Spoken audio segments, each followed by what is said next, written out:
people. Right. I got to go over the fucking design for the video game and make sure my clothes look right. And then I got a Wednesday. I have to go to New Orleans because it's part of a casino thing where the team owners have to be doing. Like those guys are never off. Yeah. So you would think. So what I'm saying is, NASCAR as a business model is A+ across the board, but you would think it would be A++ by getting guys to go on a podcast where two black guys, not your demographic, because let's face it, there's some General Lee motherfuckers out there that love NASCAR. You would think the demographic, to expand upon it, you would think NASCAR would jump at the chance to get drivers to go on a black NASCAR podcast. Especially because we know what we're talking about. If we were... Well, yeah, it'd be weird if you're just fucking picking your nose, grabbing your dicks, going, Wu-Tang's the shit, nigga. Yeah, it's but we're working on it. I honestly think that they don't even know that we exist yet.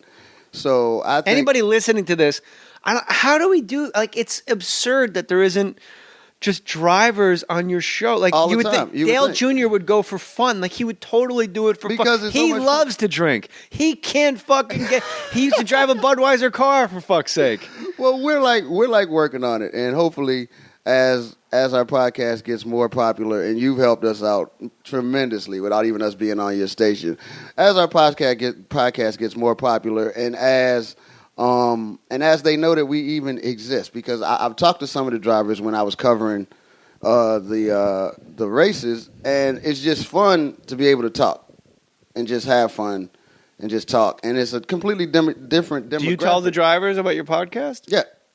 You have to, like, I always feel weird, like, when I'm on a set. Yeah. Like, when do I fuck up this friendship by mentioning my podcast? Like, when I'm on the set. You know it. I don't mean like comics. I mean, like, when I'm playing the assistant district attorney and I'm having a great time for 7 days in a row with Maria Bello, when do I say, on the 8th day? When do I go, on the 8th hey, you want to come do my podcast? And then it's like, because it's weird. Because you put that person, if they don't want to do it, it becomes a burden where they have to go, oh, sure. And in their mind, they're going, fuck. Right. Like this asshole with his fucking podcast talking to me all the time. It's really weird, man. It's like, but I think a lot of the drivers would actually love it because we are comics. And it's a fun podcast for the people that have listened to it. And you're it's huge NASCAR fans, and we're obviously. just huge fans. And we're knowledgeable. Who sent you to Talladega? That was Sirius XM Radio. Now, Sirius has NASCAR races. So I have no idea. They really dropped the ball. I have no idea. Jay, you've been in this business longer than I have. It's amazing how many different ways from Friday people can fuck things up in this business. Because it's too easy. I'm Sirius Satellite Radio. It's too easy. I know two black guys that have a podcast. I'm going to spend money to send them to go to Talladega to interview drivers. Oh, you know what I should not do? Not at all have drivers go on their They should be, your podcast should be a channel or a show on Sirius XM Satellite Radio. The funny part is we were talking to them, and we've been talking to them for like 6 months, and they're just like, well, I really don't get the concept. It's two niggas talking about NASCAR that know what they're talking about. Well, can you go deeper into that?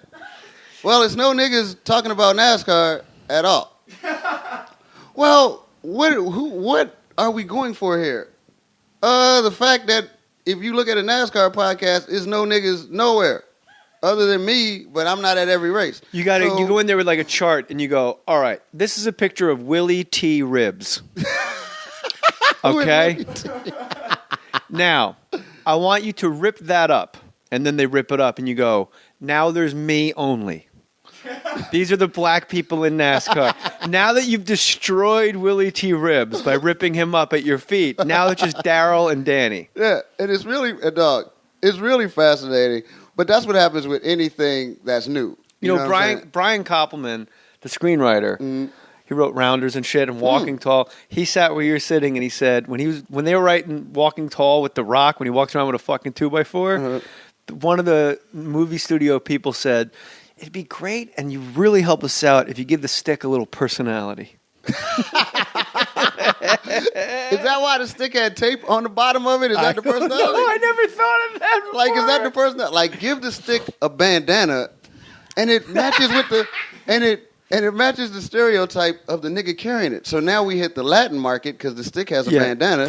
We have a black guy carrying the stick, and it represents... Dress the stick as Rusty Wallace, and we'll give you a podcast on Sirius XM satellite radio. It's funny, man, but I'm having a ball. We have such fun on that joint. Do you guys have like business? How do you get a driver to? I'm trying to think how you personally you must have said to every driver like, oh, and by the way, you should come on our podcast. Right. Well, it's one of those things where.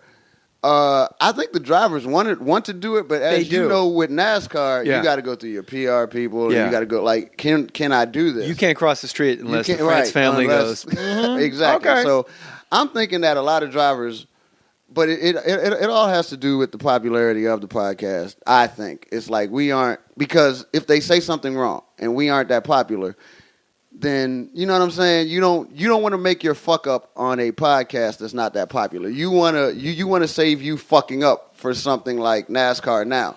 You know what I'm saying? It's like because they are good guys. And I will say this: I hosted the NASCAR Awards 3 times. I had a ball, and I've been to races. My dad was a spec racer, SCCA, and Bridgehampton and Pocono Raceway and stuff. NASCAR, like when I went out with KP, we shot some stuff with Jimmy Johnson for some reason. I don't even remember why. At Kansas City Speedway, whatever that's called. I think it's called Kansas City Speedway. I forget. But NASCAR is the only sport where the day before the game, they let you on the fucking field. Oh, yeah. You just walk, imagine you go to the Super Bowl and you're just hanging out in the locker room on Saturday. Yes. And they're like, well, yeah, these are my shoulder pads. Do me a favor, back up. You're a little too close to my shoulder pads. Yeah. And you're like, all right. Oh, here comes Eli Manning. Hey, what's up, Eli? Hey, how you doing? What are you guys doing? Oh, we're just looking at Peyton's shoulder pads from the other day. Oh, yeah? Let me tell you a story about Peyton. Like NASCAR, you're in the garage. If you got a pass, you can go. Yes. They will talk to you. They are the friendliest people, the pit guys. They love to tell you how long it takes to change a freaking tire. But was that you talking about how what happened at Daytona was my fault when the guy ran into the gas tank because they were like, because at the Daytona a guy ran into the gas truck the truck that was cleaning, and one of my friends, I think it might have been you. I think it was I made fun of Danica Patrick. Okay, because I said you let a woman on the track, all hell breaks loose. No, because what happened was somebody was like, you were down there. That's why it happened, because the guy looked over and he was like, it's a nigga here, and just ran into a gas truck because he's just not used to seeing it. And that was a crazy race. What race was that? That was the Daytona 500. And they finished one lap at a time, over 2 days. Oh man, right? it was because it rained down there. Oh, that's right. It poured rain. Right, and then it was Monday night that they had to finish on. One of the strangest things, it looked like the zombie apocalypse. When you see NASCAR drivers outside their cars in their jumpsuits, right. But a quarter of a mile down the track away from their car, just hanging out together. It's like when outfielders talk between innings. You're like, you guys aren't supposed to be that close together. Something bad's going to happen. Yeah. It just makes me uncomfortable when a right fielder and a center fielder are standing next to each other. That's how they are so nice. And I just think we are doing something that's new, but it's not new. Like, my whole thing is I'm trying to get minority fans, because it is a lot of them, to come out of the closet. In the South. Because being a NASCAR definitely fan, in the South. Those old brothers love that NASCAR right there. Dog, it comes from bootleggers. White people weren't the only people bootlegging. And, it's a lot of my minority fans that like NASCAR. But I think NASCAR is doing a bad job of appealing to those fans. Not because it's no black drivers or anything like that, because there's some brothers coming up, but it's just the fact that it's just fear. Fear cripples a lot of people. You know what I'm saying? Don't be scared to advance what you already have. You said the magic word already, which is new. And no executive everyone wants what's new, and they want shit that's powerful and surging and exciting. But as soon as I've learned a long time ago, if you're pitching a TV show, the worst that you think it's the number one thing you should say. Right. The number one thing you should never, ever say is, and this has never been done before. That makes them run for the fucking hills. You got to say, this is Bill O'Reilly meets NASCAR today. Right. Just mash up 2 things in your head, and you go in and you sell it, and they go, oh, great. Well, I like Bill O'Reilly, and I like cars, so this is perfect. Right. Because I'm just like, this is like, and I would be like, basically nothing. It's like nothing. It's like y'all don't. But you said it best. You said it's two black guys talking about NASCAR, and it's simple. Yeah, it's very simple. It's a NASCAR podcast hosted by two black guys because not a lot of people realize how many black people love NASCAR. Right. That's your pitch. And it's very simple. And I want to help you, NASCAR, get more black people under that spending umbrella. Because, dog. Ooh, I'm ready to pitch this. Because you guess put me what? in a room. Dog. Okay, tell me this. Get me in a room. I'll whoop their ass. Tell me this. What's the difference between somebody buying a basketball or football jersey or buying a Dale Earnhardt fucking whatever? You know one what of them, Dale Earnhardt's dead. Junior. I know that. So Kobe Bryant's alive, Dale Earnhardt's dead. That's the first difference I would point out. But you know what I'll say? Okay, wait. NASCAR In basketball, fans still rock Dale Earnhardt, dog. In basketball, no walls. But in baseball and NASCAR, both have infields. Exactly. What am I, fucking George Carlin now? Baseball and NASCAR both have infields.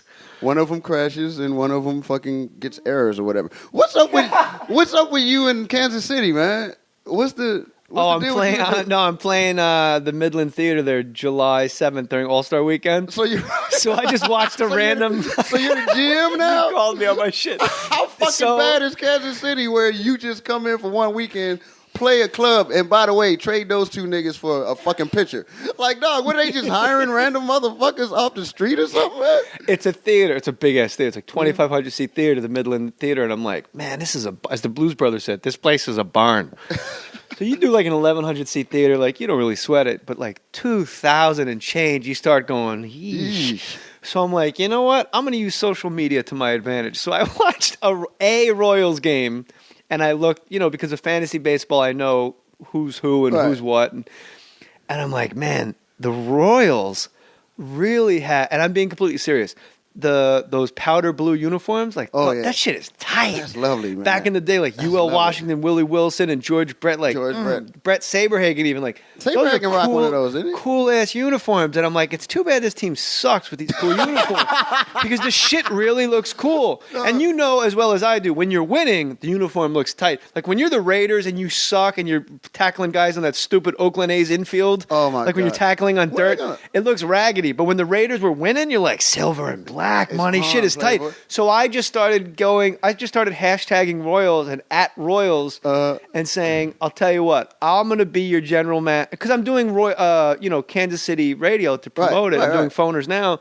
And so I started just tweeting, I'll tell you what, I get, because their big prospect is this kid, Hosmer, first baseman. And I go, you know what I give Scott Boras for him? A big bag of cock. Because he's hitting 150 and everybody acts like he's the second coming of Jesus Christ. And meanwhile, you got a third baseman who's a real deal, and you got another guy like Butler can play first base. Half the audience is like, what the fuck's he talking about? Basically, I'm trolling the trolls. And I get everybody fired up about the Royals. And then I go, by the way, come see me at the Midland Theater. I will explain everything. Dog, that was... But the trades I put on the table were good. But I was like, dog, when did you become the GM? Dog, I did. Your ass is taking this Jerry fucking Cuba Gooding shit a bit seriously, nigga. That was the working title of the movie, Jerry Cuba Gooding Jr. shit. Yeah. It wasn't Jerry Maguire. It was Jerry Cuba Gooding Jr. shit. Fuck it. It's sold, nigga. I don't give a fuck. I can't even sell two niggas talking about NASCAR, and you can sell you being a GM. We'll see. I'll let you know July 8th. If somebody makes a trade, man, tell me so I can laugh my ass off. Like if they make one of the I trades, will say this: like me and my buddy Frosty, the big thing we'll do, and like other friends, and like me and KP Anderson will do this a lot. We'll sit around in a car ride, and you go, "How hard could it be?"